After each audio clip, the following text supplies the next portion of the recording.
Hi there, my name's Jordan and welcome to my video about the path to happiness. As a little boy, I've always been the happiest one in the group for some reason. I don't speak much, but whenever you look at me, I'm always smiling. Maybe it's because I live in a more rather cheerful family, or because I'm just overly positive. Either way, I smile a heck of a lot. As I stepped into my teenage years, even with loads of schoolwork just crushing down on me, I was still able to keep positivity in me. Even when I did not achieve a certain grade in the report cards, I would still smile and say, "Oh well, I did my best. I'm sure I'll do it better next time." I was still happy. As we start to grow towards our teenage years, our emotions would start to grow. And we would often have these deep talks with our friends, like, the bro talk or the girl talk, something like that. My friends would often talk to me about what makes them feel unsatisfied or sad, and I would often be the one who cheers them up.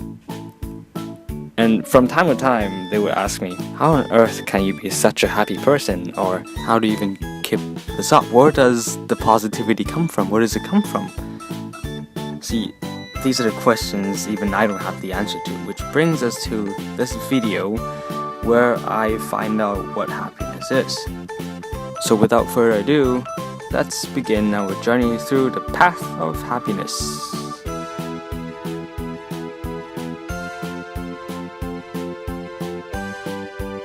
So, what is happiness? Now, to find a path to happiness, we must first understand what is happiness. Now, obviously, you could go to Google and just search up what is happiness, and it would basically give you a simple answer of the dictionary definition of happiness. But actually, happiness is way more complicated than that. So what does the term happiness mean? Now allow me to explain. Happy or happiness is a term we use to describe our positive emotions of satisfaction, joy, pride, well-being, contentment, and gratitude. Some researchers use the term subjective well-being as a way to attempt to measure and describe happiness by asking people how satisfied they are with their lives and how much positive or negative energy they are feeling in attempts to understand what happiness is. Though, when it comes to define happiness, believe it or not, it actually can only be defined by ourselves. Now, this is because everyone has different values and perspective of what happiness is to them. So let's say there's this guy who wants to buy a sports car, but then he doesn't have enough money. So he works really hard every day, earning a lot of money and paying his bills and stuff, and one day he finally has enough money to buy the car. So he bought it, and of course he's happy about it because that's what he wants. So it seems like that he has found happiness because he has achieved what he has longed for. So let's have a look at another example. So this girl named, let's call her Anna. So Anna has a pretty average life, a pretty average job, pays well actually, but that's not what she's actually happy about. You see, Anna loves her family, and she loves to have like Christmas gatherings, New Year gatherings, stuff like that really makes her happy. So from that is where Anna finds her happiness. And we can see that both of these characters have different perspectives and values of different things. Now that we have a basic knowledge about happiness and that it can only be defined by ourselves, let's have a look at what makes people happy. To find what makes people happy, I have had a few interviews with about 30 people in total, 15 boys and 15 girls from my school. The goal of the interview is to help us further understand the objective and subjective of what happiness is to people. The responses I have collected from them was pretty interesting. Some of them gave me very simple and basic answers, while some of them gave me quite detailed ones, which I will be going through them later. So the first question in my interview was to ask them to define the term happiness without looking at the dictionary. It appears that the definition of the word happiness to most of my interviewees is either freedom, joy, a genuine and unconditional gratitude, and appreciation. However, the word freedom often appears in their answers. Now, this is interesting as it can be reflected in two ways.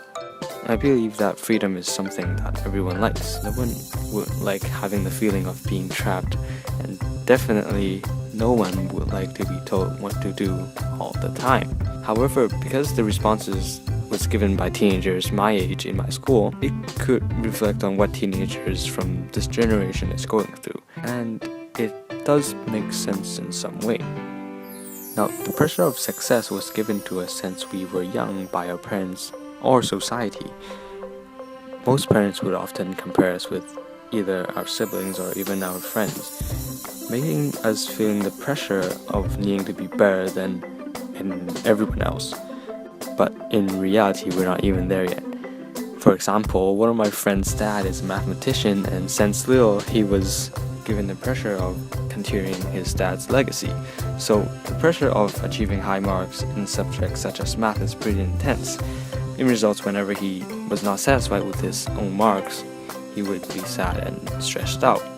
From this, we can actually see why the word freedom has often appeared in the responses, because the people who I've interviewed might have the same situation as I mentioned, and that they want to break free from the expectations of their parents or the pressure from society.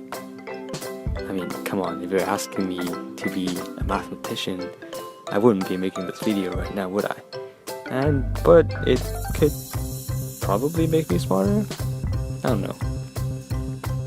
Okay, let's move on to the responses from the second question about what makes them happy. The responses I received was quite similar for the second question. There are two words that come up often, which are friends and family. To be honest, I am quite surprised that money was not even mentioned as an answer, given that most teenagers do spend a lot these days, me included, back on the road. Friends and family all have one thing in common. They relate to us, which brings us to the topic of relationships. Relationships, either with your family or friends, are pretty important to us. They are the connections between us and the world, between us and society. Studies have shown that people with stronger connections with their family or friends tend to have a happier, stress-free life, thus being healthier. Friends and family can help us deal with stress, they can provide us help when we need it, and nonetheless, they could provide us with large amount of support, helping us to be more confident of who we are and what we do. This is important because without relationships, our lives would be less interesting and it would be difficult because we would have no one to share our joy or worries to. Moreover, we wouldn't be able to get any support from them, making us less confident, thus affecting our emotions and education at our age. Here I have a few tips to help you out on achieving happiness. Number 1. Doing things that make you feel happy for at least 30 to 60 minutes a day. Now believe me, doing things that you like for at least 30 minutes a day, whether it's reading a book, reading a newspaper, or something relaxing like just chill and have a sip of coffee, can really help a lot because there is actually something for you to look forward to for the next day. And we all know how boring life can be sometimes, let's face it. Moreover, it helps us to relax and calm down when we are doing it because it lets us enjoy the things we like to do without rushing ourselves. Number 2. Having an easy goal to achieve for each day. Setting an easy goal for ourselves each day to achieve is really good practice of achieving happiness. Now this is because the success is one of the things that will make us happy, right? So knowing that we are able to achieve something for each day, not only does it gives us the feeling of success and making each day of our lives happier, but it also adds a little optimism into our lives as this practice progresses. Number 3. Having a positive attitude. Having a positive attitude sounds easy, but it's actually quite difficult sometimes. Rather than pretending to have a positive attitude by smiling and acting like you're happy, try to put your focus on the positive side of things. Now, last but not least, number 4, knowing your friends. As I mentioned, our relationship with other people is very important.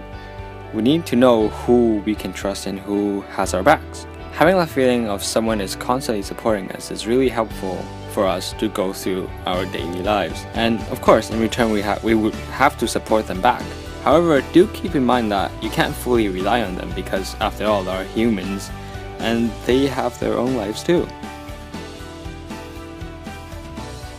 Well, that's it for now. I hope you enjoyed this video, and I hope some of the tips can help you achieve happiness easier. This has been great, and thank you for watching.